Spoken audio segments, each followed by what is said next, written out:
ఇప్పుడు కానీ మేడం గారు కానీ గెలిస్తే ఏమేమి అభివృద్ధి చెందుతుంది, ఏమేమి అభివృద్ధి అవుతుంది, ఏమేమి డెవలప్మెంట్స్ అవుతాయి హోల్ సిటీలో హైదరాబాద్లో? మీకు అందరికీ తెలియాల్సిన విషయము, బీజేపీ ఉత్తరప్రదేశ్లో మొదటిసారి 80 సీట్లలో 73 సీట్లు గెలవడానికి కారణం గంక సోషల్ ఇంజనీరింగు మిగతా అన్ని వ్యవస్థల్ని చేయడం జరిగితే, ఆ తర్వాత మళ్ళీ 70 సీట్లు గెలవడానికి కారణం ఏంటంటే ఆ ఎంపీలు ఉత్తరప్రదేశ్ 99% ఎలక్ట్రిఫికేషన్ జరిగిపోయింది. మారుమూల ప్రాంతాంతో సహా ఎలక్ట్రిఫికేషన్ జరిగింది. ఆ నెక్స్ట్ 5 ఏళ్లలో మళ్ళీ ఆ సీట్లన్నీ రిటైన్ కావడానికి మెయిన్ కారణం ఏంటో తెలుసా మీకు? Jan Dhan Yojana, Mudra loans, stand up India, startup India, skill India, make in India. అంటే ఉత్తరప్రదేశ్ ఒక ఎగ్జాంపుల్ చెప్తున్నా, ఇంత చంక్గా ఎందుకు వచ్చింది అంటే వాళ్ళు గవర్నమెంట్ స్కీమ్స్ని వాళ్ళు ఆ విధంగా చేయగలిగారు. రేపు భగవంతుడి దయ వల్ల మహిళా శక్తి, నారీ శక్తి మాధవీలత కొంపెల్ల గారు గెలుస్తే జరగబోయే గొప్ప మార్పు. ఆవిడ ఉన్నత విద్యావంతురాలు, కష్టం సుఖం తెలిసిన ఒక తల్లి, 3 పిల్లల తల్లి.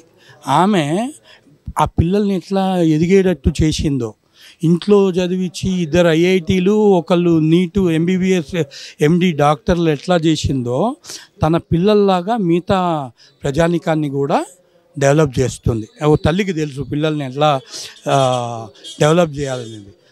ఆ పూర్తి విశ్వాసం ఆమె మీద మాలాంటి వాళ్ళకు ఉంది, రేపు ప్రజలకు కూడా కలగబోతోంది. ఆమె ఏం చేస్తుంది? Mudra scheme, central government schemes అన్నీ అవైలబుల్ చేయిస్తుంది. స్వావలంబి భారత్ అభియాన్ అని ఒక మూమెంట్ ఉంది. ఆ మూమెంట్ ద్వారా ఎంపవర్డ్ భారత్, జాబ్లెస్ వాళ్ళకి జాబ్స్ ఇప్పించడం, లోన్ మేళాలు, వాటి ద్వారా గవర్నమెంట్ స్కీమ్స్ ద్వారా లాభార్థం చేయడం, ప్రతి ఒక్కరిని, దీంట్లో హిందువులు ముస్లింలు కాదు, ప్రతి ఓటరు, ప్రతి నియోజకవర్గలో ఉన్న ప్రతి సిటిజన్ పార్లమెంట్లో ప్రతి సిటిజన్కి కూడా ఈ ఫలాలు అందబోతున్నాయి. అది ప్రతి ఒక్కరూ కూడా మార్పు గురించి, డెవలప్మెంట్ గురించి మాధవీలత గారికి ఓటు వేయాల్సిందే. వేస్తే మార్పు కంపల్సరీ కనపడుతుంది. ఓకే సార్, మీరు ప్రజలకు ఏం చెప్పాలనుకుంటారు? గత 40 సంవత్సరాల నుంచే మీరు ప్రజలకు ఏం చెప్పాలనుకుంటారు? గత 40 సంవత్సరాల నుంచి అక్కడ డెవలప్మెంట్స్ ఏమైంది? 40 సంవత్సరాల డెవలప్మెంట్. నాది మలక్పేట, హైదరాబాదు నేటివ్, మాది 3వ తరం. నేను హైదరాబాద్ మలక్పేట పోలీస్ దవాఖానలో పుట్టిన, నేను మా తమ్ముడు. ఆ రోజు పరిస్థితికి ఇవాళ పరిస్థితికి ఏమి పెద్ద మార్పు లేదు, డిఫరెంట్ లేదు. మీకు ఒక పక్క మా కళ్ళ ముందు, ఇవాళ మా కళ్ళ ముందు, మీ కళ్ళ ముందు చూస్తున్న హైటెక్ సిటీలు, సైబరాబాద్లు, రాచకొండలు, సెంట్రల్ సిటీలు, ఇవన్నీ బ్యూటిఫుల్గా డెవలప్మెంట్ అయితే, ఇక్కడ ఇంకా ఇరుకుగళ్ళు, ఇంకా మెట్రో లేదు ఇవాళ దాకా.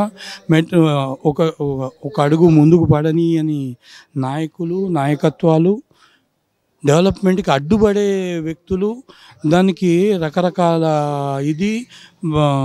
వ్యతిరేకత కూడా, ప్రభుత్వ వ్యతిరేకత, లేకపోతే పథకాల మీద వ్యతిరేకత ఉండొచ్చు అపోజిషన్లో ఉన్న వాళ్ళకి, లేకపోతే ఇదిలో దేశానికి వ్యతిరేకంగా పనిచేయకూడదు. ఓకే సార్, ఆ ఏరియా తప్ప మిగతా హైదరాబాద్ మొత్తం డెవలప్ అయిందని అంటారు? చాలా మటుకు దీంతో పోలిస్తే చాలా డెవలప్ అయింది. చాలామంది ఇక్కడ ఉన్న వాళ్ళలో ఎంతమందికి మీరు ఐటీలో ఉన్నారు ఒక్కసారి చూడండి. మీరు హైదరాబాద్ అంటారు. హైదరాబాద్ పార్లమెంటు నియోజకవర్గ పరిధిలో ఉన్న వాళ్ళకి ఎంతమందికి ఐటీ ఉద్యోగాలు ఉన్నాయి? మీకు rest of the Hyderabad, Secunderabad కానివ్వండి, మల్కాజ్గిరి కానివ్వండి, చేవెళ్ళ కానివ్వండి, ఈ ప్రాంతాల నుంచి వచ్చిన వాళ్ళకి వాళ్ళు ఉన్నారు, లేదా వేరే రాష్ట్రాల నుంచి వచ్చిన వాళ్ళు ఉన్నారు.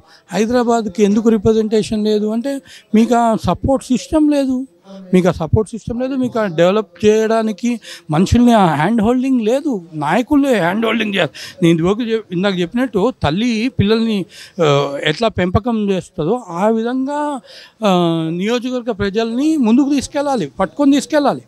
ఓకే సార్, అలా అందించగలగాలి. Okay sir, BJP party only హిందూస్కే, ముస్లిమ్స్కి కాదు అని కొంతమంది ముస్లిమ్స్ అంటారు, అందరు కాదు, కొంతమంది ముస్లిమ్స్. దీనిపైన మీ అభిప్రాయం ఏంటి? బీజేపీ ఓన్లీ హిందూస్కే అయితే ట్రిపుల్ తలాక్ బీజేపీ తీసుకురాదు.